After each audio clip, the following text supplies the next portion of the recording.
आज हम जानेंगे महात्मा गांधी के बारे में। उन्होंने देश को आज़ाद करने में क्या भूमिका निभाई। गांधी का पूरा नाम मोहनदास करमचंद गांधी था। इनका जन्म 2 अक्टूबर 1869 को पोरबंदर में हुआ। इनके पिता का नाम करमचंद गांधी था। माता का नाम पुतलीबाई, पत्नी का नाम कस्तूरबा था। इनके बेटों के नाम हरिदास, रामलाल, देवदास और मनीलाल था। 30 जनवरी 1948 को नाथूराम गोडसे ने इसकी गोली मारकर हत्या कर दी। इन्होंने लंदन से बैरिस्ट्री पास करी और राजकोट और बम्बई इन्होंने प्रैक्टिस की, पर यहाँ उन्हें ज़्यादा सफलता नहीं मिली। इसके बाद दक्षिण अफ्रीका में व्यापार करने वाले एक भारतीय मुस्लिम व्यापारी अब्दुल्ला, उसने महात्मा गांधी को उसके केस को लड़ने का बोला और महात्मा गांधी ने इसे स्वीकार कर लिया। इसके बाद 1893 में महात्मा गांधी अब्दुल्ला के साथ दक्षिण अफ्रीका चले गए। उस दौरान महात्मा गांधी डरबन से विक्टोरिया प्रथम श्रेणी रेलवे कोच में यात्रा कर रहे थे और अगले स्टेशन पर मैरिट्सबर्ग स्टेशन पर वहाँ एक गोरा यात्री उसमें सवार हो गया। उसने महात्मा गांधी को फर्स्ट कोच में देखा तो उसने महात्मा गांधी को कोच से बाहर कर दिया। उसे लगा कि यह अफ्रीका का काला आदमी है। उस समय काले लोगों के साथ दक्षिण अफ्रीका में बहुत बुरा व्यवहार किया जाता था। महात्मा गांधी के साथ घटी यह घटना इतिहास में मैरिट्सबर्ग घटना के नाम से जानी जाती है। 1904 में दक्षिण अफ्रीका में महात्मा गांधी ने फिनिक्स आश्रम की स्थापना की। वहाँ पे उन्होंने एक इंडियन अखबार इंडियन ओपिनियन निकाला। वहाँ गांधी जी ने बहुत से कानून जो भारतीयों और काले व्यक्तियों के खिलाफ थे, आंदोलन करके उन्हें रद्द करवाया। फिर महात्मा गांधी ने 1906 में सत्याग्रह आंदोलन किया दक्षिण अफ्रीका में। ये इसलिए किया गया था क्योंकि भारतीयों पर अफ्रीका में उस समय 3 पाउंड का उन्हें कर देना पड़ता था और उनकी महीने की इनकम 1 पाउंड भी नहीं थी। इस अत्याचार से उसने भारतीयों को वहाँ राहत दिलाई और इसे रद्द करवाया। इसके बाद 1909 में महात्मा गांधी ने एक पुस्तक हिंद स्वराज लिखी। इसके बाद जनवरी 1915 में महात्मा गांधी दक्षिण अफ्रीका से इंडिया आए। उसके बाद एक इवेंट के दौरान उनकी मुलाकात गोपाल कृष्ण गोखले से हुई। गोपाल कृष्ण गोखले भारत की राजनीति में बहुत ही सक्रिय थे। उन्होंने गांधी को इसमें शामिल कर लिया और महात्मा गांधी ने अपना राजनीतिक गुरु गोपाल कृष्ण गोखले को बनाया। जिस समय महात्मा गांधी ने भारत की राजनीति में प्रवेश किया, उस समय ब्रिटिश सरकार प्रथम विश्व युद्ध में फंसी हुई थी। 1916 में महात्मा गांधी ने अहमदाबाद में साबरमती आश्रम की स्थापना की। अब बात करते हैं महात्मा गांधी के आंदोलनों पर। सबसे पहले चंपारण आंदोलन। भारत में महात्मा गांधी ने सबसे पहले सत्याग्रह की शुरुआत चंपारण आंदोलन, बिहार के चंपारण आंदोलन में की थी,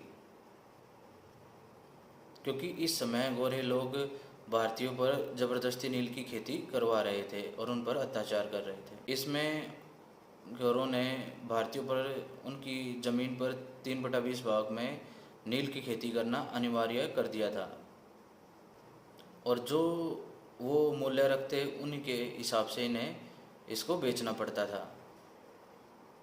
इसी को 3 कठिया पद्धति भी कहा जाता था।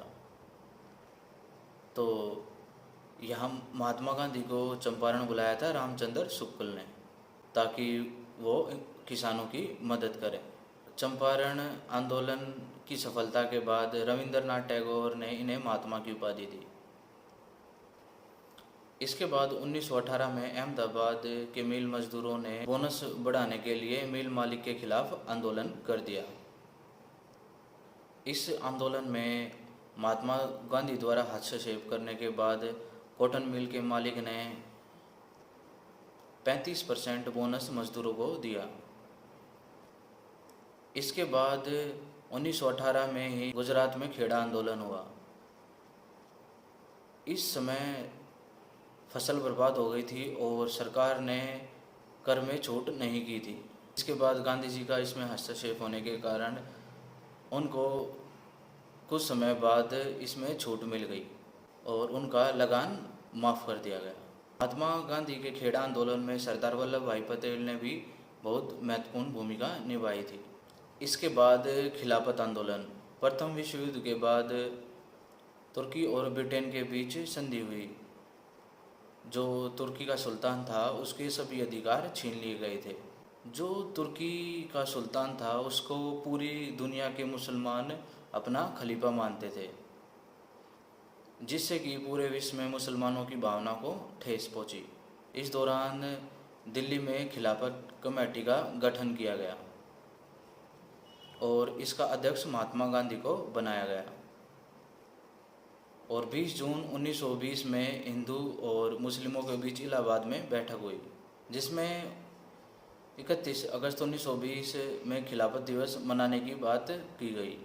इसके बाद अबुल कलाम आज़ाद ने अल हिलाल पत्र लिखा खिलाफत आंदोलन के लिए। पर कुछ समय के बाद तुर्की में मुस्तफ़ा कमाल पाशा के नेतृत्व वाली सरकार बनी, क्योंकि जो मुस्तफ़ा कमाल पाशा था उसने खलीफा के पद को ही समाप्त कर दिया। इसके बाद 1 अगस्त 1920 से भारत में असहयोग आंदोलन शुरू हुआ। असहयोग आंदोलन के दौरान जो पहला नेता गिरफ्तार हुआ था वो मोहम्मद अली जिन्ना ही था, क्योंकि प्रिंस ऑफ वेल्स जब भारत आया तो उसके आगमन पर इसने ही सबसे पहले काले झंडे दिखाए थे।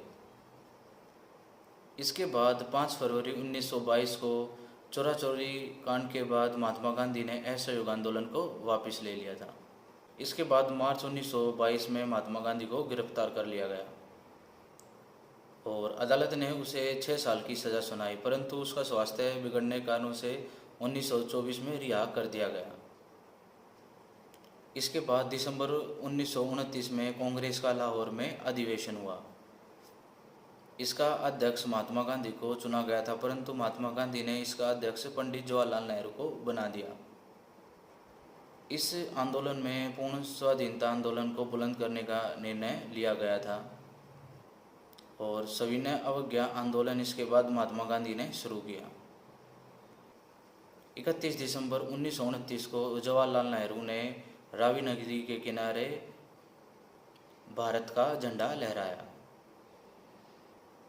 2 जनवरी 1930 में कांग्रेस अधिवेशन की बैठक में एक निर्णय किया गया कि 26 जनवरी 1930 को पूरे देश में स्वाधीनता आंदोलन मनाया जाएगा।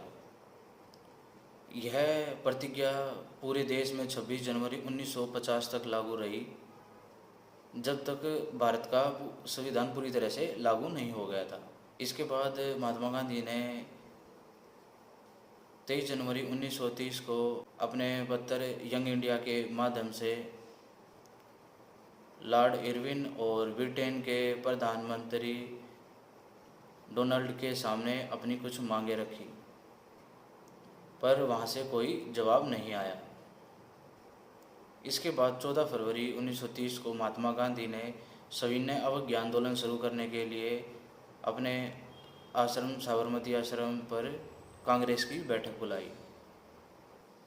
इसके बाद महात्मा गांधी ने 12 मार्च 1930 को अपने 78 समर्थकों के साथ डांडी मार्च की यात्रा की नमक कानून के विरोध में, और 6 अप्रैल 1930 को वे डांडी पहुंचे और उन्होंने नमक बनाकर नमक के कानून को तोड़ा और सविनय अवज्ञा आंदोलन शुरू कर दिया। इसके बाद 4 मई 1930 को महात्मा गांधी को गिरफ्तार करके जेल भेज दिया गया। इसके बाद 12 नवंबर 1930 से 19 जनवरी 1931 तक इंग्लैंड में प्रथम गोलमेज सम्मेलन हुआ। कांग्रेस के नेताओं को छोड़कर बाकी सब नेताओं ने इसमें भाग लिया। इस गोलमेज सम्मेलन में कांग्रेस की शामिल न होने के कारण लॉर्ड इरविन ने महात्मा गांधी को जेल से रिहा कर दिया। इसके बाद 5 मार्च 1931 में महात्मा गांधी और लॉर्ड इरविन के बीच एक समझौता हुआ। जिसे गांधी और इरविन समझौते के नाम से जाना जाता है। इसमें कहा गया कि जो भी आंदोलनकारी हैं जिन पे गंभीर आरोप है उनको छोड़कर सबको रिहा करना होगा। और इसमें महात्मा गांधी ने दूसरे गोलमेज सम्मेलन में भी भाग लेने का वचन दिया। इसके बाद महात्मा गांधी 1932 में दूसरे गोलमेज सम्मेलन में गए, परंतु फिर भी उनकी मांगों को पूरा न करने पर उन्होंने ब्रिटिश सामान का बहिष्कार करने का बोला। इसके बाद दूसरा गोलमेज सम्मेलन 7 सितंबर 1930 से 1 जनवरी 1931 तक लंदन के जेम्स प्लेस में किया गया था। इस सम्मेलन में महात्मा गांधी, सरोजनी नायडू, एनी बेसेंट, मदन मोहन मालवीय आदि कांग्रेसी नेता गए थे। और इस सम्मेलन में कांग्रेस ने अपनी प्रमुख मांगें ब्रिटिश सरकार के सामने रखी। इसमें मुस्लिम लीग के सदस्यों ने भी अपनी अलग मांगें रखी और मुस्लिम ने अपने अलग निर्वाचन की मांग रखी। इसके बाद अंबेडकर ने भी नीची जाति के लोगों के लिए निर्वाचन की अलग मांग रखी, परंतु गांधी जी इस पे अड़ गए और उस पर गांधी जी ने कहा कि मुस्लिम लीग और अंबेडकर की इस दलीलों को स्वीकार किया गया तो मुझे ऐसी आज़ादी नहीं चाहिए। इसके बाद इंडिया आने पर गांधी जी ने 4-5 जनवरी को दोबारा सविनय अवज्ञा आंदोलन शुरू कर दिया। इसके बाद ब्रिटिश प्रधानमंत्री मैकडोनल्ड ने निचली जाति के लिए निर्वाचन अलग करने की बात की। महात्मा गांधी को ये बात पता लगी तो उन्होंने आमरण अनशन शुरू कर दिया।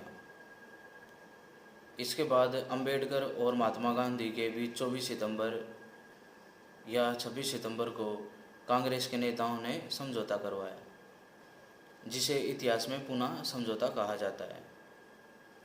पुनः समझौते के अंतर्गत निचली जाति के लोगों को आरक्षण देने की बात की गई थी। इसके बाद महात्मा गांधी ने भारत छोड़ो आंदोलन शुरू किया। इसे अगस्त क्रांति के नाम से भी जाना जाता है। 7 अगस्त 1942 को बम्बई में कांग्रेस का अधिवेशन हुआ। इसकी अध्यक्षता अबुल कलाम आज़ाद ने की थी। इसी में भारत छोड़ो आंदोलन का निर्णय लिया गया था और इसी अधिवेशन में महात्मा गांधी ने करो या मरो का नारा दिया। इसके बाद 9 अगस्त 1942 को ऑपरेशन जीरो के तहत महात्मा गांधी और देश के सभी नेताओं को गिरफ्तार कर लिया गया, क्योंकि उन्होंने 8 अगस्त 1942 को भारत छोड़ो आंदोलन शुरू कर दिया था। और इस पर ब्रिटिश सरकार ने महात्मा गांधी पर पूरा दोष डाल दिया और इसके बाद महात्मा गांधी ने आमरण अनशन शुरू कर दिया। इसके बाद 6 मई 1944 को उनकी तबीयत बिगड़ने के कारण उन्हें जेल से रिहा कर दिया गया। भारत छोड़ो आंदोलन पर मुस्लिम लीग ने कहा कि कांग्रेस का लक्ष्य भारत को आज़ाद कराना नहीं बल्कि हिंदू साम्राज्य स्थापित करना है।